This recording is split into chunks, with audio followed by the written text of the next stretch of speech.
The reckoning, the clink of silverware rang lightly through the dining room, a delicate percussion beneath the aroma of roasted ham and buttered rolls. Crystal glasses chimed now and then, catching the sunlight that filtered in through the tall windows.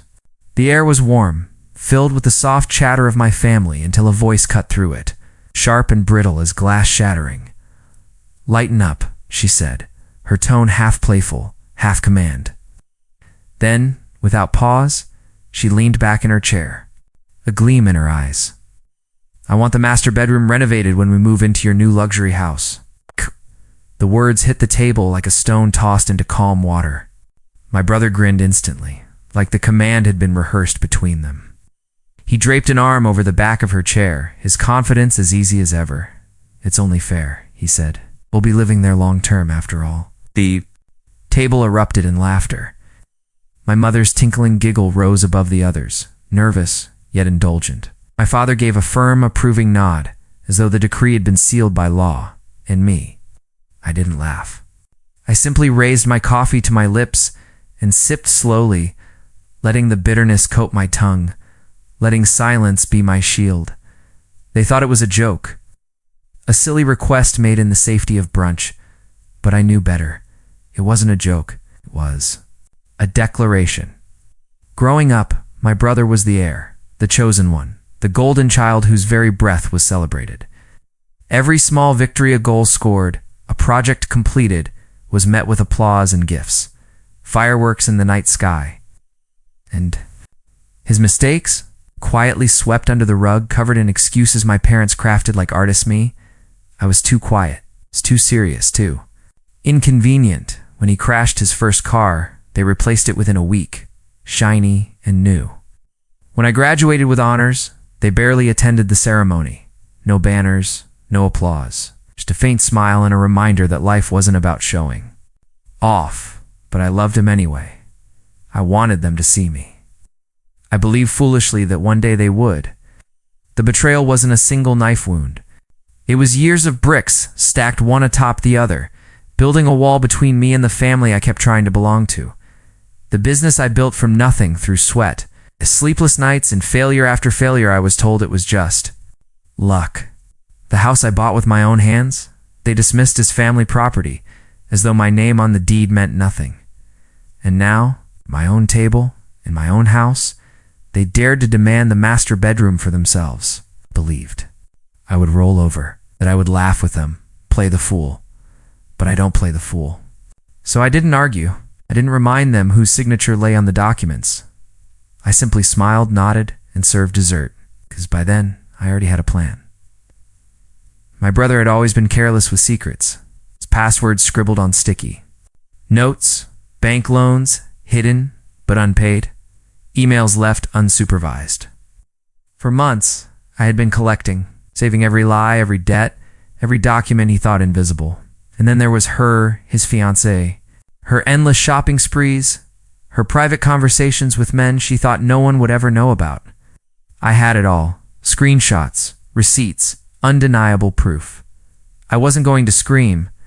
I wasn't going to accuse. I was going to show. I invited him to join one of my company's live streams. He adored attention, relished the idea of appearing powerful in front of an audience. He said yes without hesitation. I prepared the slideshow hidden in plain sight on my system. Just one click, and the truth would unspool. And then I waited. Exactly. 24 hours after brunch, my phone rang. Ah! My mother's voice screeched through the line, hysterical. Dear God, Max, what is he reading on camera? I leaned back in my chair and opened the stream on my laptop. There he was, my brother, sitting proudly in front of thousands of my clients and investors. At first he smirked, thinking he was improvising, thinking he was clever. But then his face paled. Because the words weren't scripted. They weren't motivational lines or clever banter. They were his bank statements, his unpaid debts, his desperate pleading emails begging for loans he never repaid. The live chat exploded. Laughing emojis filled the feed. Shocked comments, screenshots spreading like wildfire. And then the next slide appeared. Her words, his fiancée, his private messages. Pathetic. Only with him for money. Her flirtations with strangers, her disdain for him in black and white text, his smirk vanished. He froze mid-sentence. She screamed from somewhere off camera. The feed cut, but it was already too late. Calls poured in. My parents, my brother, unknown numbers. I didn't answer. I simply let the silence sit the same silence they had offered. Me for years. The fallout was immediate. Investors fled from his projects. Her family withdrew their engagement blessing. For the first time in their lives, my parents had no defense. The golden child had been stripped of his shine. Live on. Camera and I remained untouched. That night, he came to my door. His eyes were bloodshot, his hands trembling. He looked nothing like the brother who had laughed so boldly the day before. "You ruined me," he spat, voice cracked with rage and fear. I studied him carefully. The same brother who had demanded what was mine, who had basked in their favoritism. Now he was nothing more than a broken man. "You ruined yourself," I said calmly. "I just let the world see." His shoulders sagged. He collapsed against the railing, defeated, small. For the first time, I didn't see him as my rival. I saw him for what he truly was, fragile, desperate, and ordinary. My parents begged me in the days that followed. "Help him," they pleaded. "Fix this for him." I reminded them of the brunch table, of their laughter. And then I reminded them of a simple truth. I owe you nothing. In the weeks that followed, the balance shifted. My business thrived. Clients admired my transparency. Investors doubled down, impressed with how I handled a crisis with grace and control. My brother vanished from public view. His fiancée disappeared with him. And my parents, they stopped laughing. Do I regret it? Not for a second.